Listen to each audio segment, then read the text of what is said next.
All right, so Mr. T has a T tube. So this is what a T tube looks like. Made of silicon. It's designed to be cause a tissue reaction. Why do we put a T tube in? Will? In this current person, we know that we've done a bile duct exploration. So Yeah. is it to help with the post-operative closure of that? Yeah, so bile duct? traditionally, it is for that reason. It isn't in Mr. T's case, Okay. but traditionally it is for that reason. Often, yeah, in the olden days before ERCP and bile duct aspiration and before laparoscopy,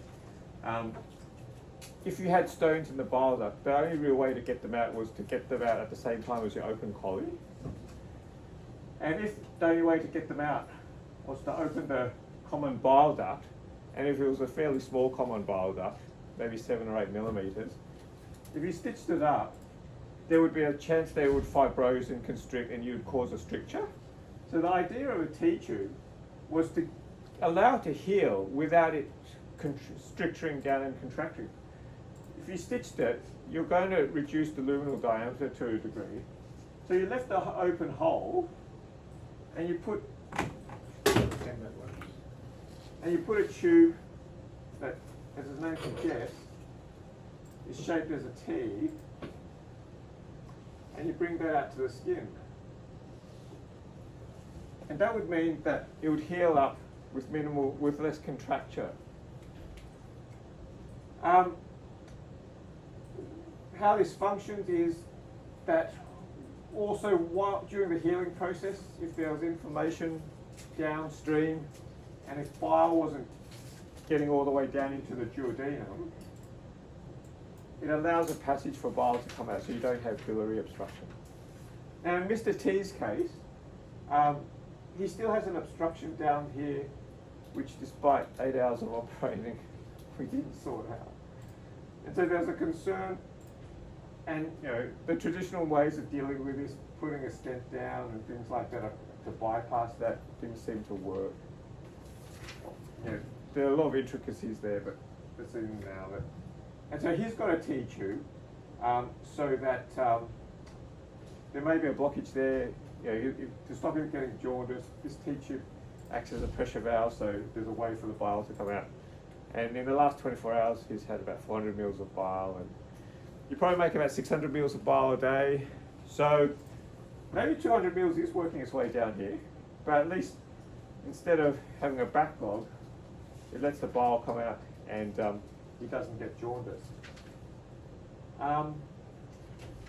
He's also got a drain that sort of sits in here somewhere, and that's just to drain the fluid, any post-operative fluid collection or blood. The thing about this T-tube is, what happens if we pull it out? Well, he's still got the obstruction. So it's still got obstruction, and 200 mils is getting through. yeah. 200 mils is not going to be through. And where is it going to go? The hole. Yeah, where does that go?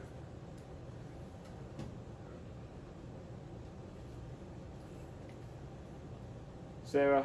Is that just coming out to the skin?